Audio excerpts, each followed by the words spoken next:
আসসালামু আলাইকুম, সবাই কেমন আছেন? আপনাদের বিউটি ব্লগার ঈশিতা আপু। তো আজকে হচ্ছে সুন্দর একটা রেসিপি নিয়ে চলে আসলাম। আজকে হচ্ছে ইলিশ মাছ দিয়ে তারপর হচ্ছে কাঁচকলা দিয়ে রান্না করব।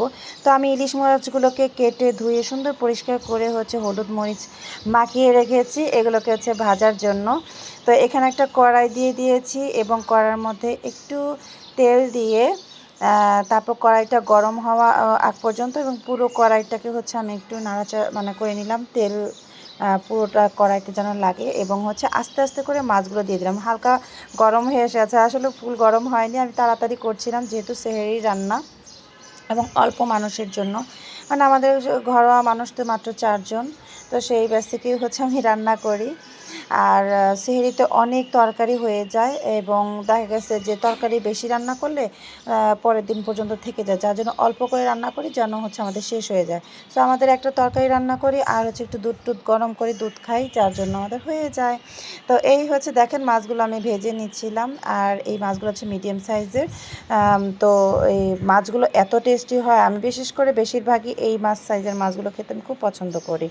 তো এই যে মাছগুলো ভাজা হয়ে আসলেই হচ্ছে আমি এখন তুলে ফেলবো। তো আপনারা সবাই কেমন আছেন এবং আপনাদের রোজা কেমন যাচ্ছে?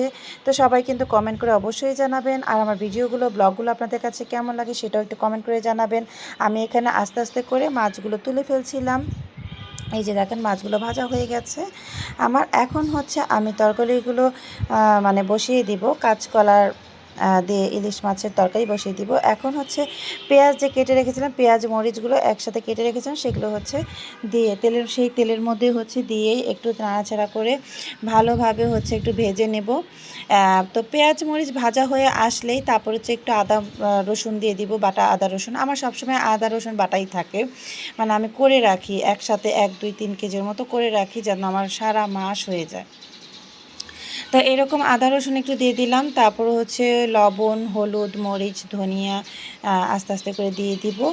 তো এই যে একটু পানি দিয়ে দিলাম যেন হচ্ছে পুড়ে না যায়, কষানোর জন্য একটু পানি দিয়ে নাড়াচাড়া করে তো হচ্ছে মশলাগুলো দিয়ে একটু করব, কষিয়ে নিব। তো আমি জানি অনেকে হয়তো কমেন্ট করে বলবেন আপু এরকম এরকম, আসলে রান্না তো যার যার ইচ্ছা মতো, আপনার রান্না আপনার মতো, আমার রান্না আমার মতো।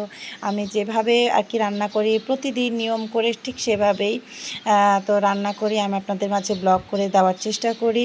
আর আমার রান্নাগুলো আপনাদের কাছে কেমন লাগে অবশ্যই কমেন্ট করে জানাবেন। এই যে আমার মশলাগুলো কষিয়ে এসেছে, এখন হচ্ছে কেটে রাখা হচ্ছে কাঁচকলা আর আলু একই রকম লাগতেছে, তাই না?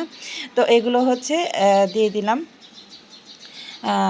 তো দিয়ে হচ্ছে একটু নাড়াচাড়া করে তারপর হচ্ছে কষাতে রেখে কষিয়ে নিব অনেকক্ষণ। তো এই হচ্ছে আমার রান্নাটা আপনাদের কাছে কেমন লাগে অবশ্যই কিন্তু কমেন্ট করে জানাবেন। ব্লগগুলো অনেক কষ্ট করে দিই আপুরা, কারণ একটা ভিডিও মেকিং করতে অনেক সময় লাগে, এটা আপনারা যারা ভিডিও মেকিং করেন অবশ্যই জানেন। তো সবাই আমার ভিডিওটা বেশি বেশি করে শেয়ার করে দিবেন এবং কমেন্ট করবেন, আপনাদের কমেন্টের অপেক্ষায় থাকি। এই যে কষানো হয়েছে, এখন পানি একটু রান্না করার জন্য পানি দিয়ে দিলাম এবং পানি দিয়ে তারপর হচ্ছে আবার ঢেকে দিব, দিয়ে তারপর একটু বলক হয়ে আসলেই মাছগুলো দিয়ে দিব আর ধনিয়া পাতা দিয়ে দিব, তারপর একটু হয়ে আসলেই নামিয়ে ফেলবো, আঠালো আঠালো হয়ে আসলেই। তবে আজকে আঠালো আঠালো রাখবো না, আজকে হচ্ছে একটু ঝোল ঝোল রাখবো। তো ঝোল ঝোল আমার বাচ্চারা খেতে পছন্দ করে। আর এখানে হচ্ছে আমি একটু টমেটো দিয়ে দিয়েছিলাম, আসলে মনে ছিল না তাই সেটা পরে বলে দিলাম।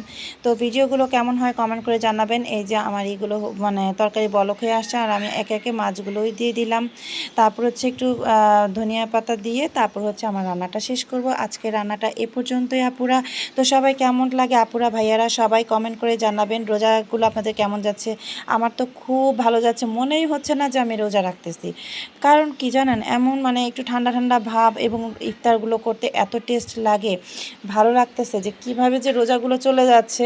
অলরেডি 7টা রোজা আমরা পা দিয়েছি, রোজাগুলো প্রায় শেষের দিকে। সবাই ভালো থাকবেন, আজকে পর্যন্ত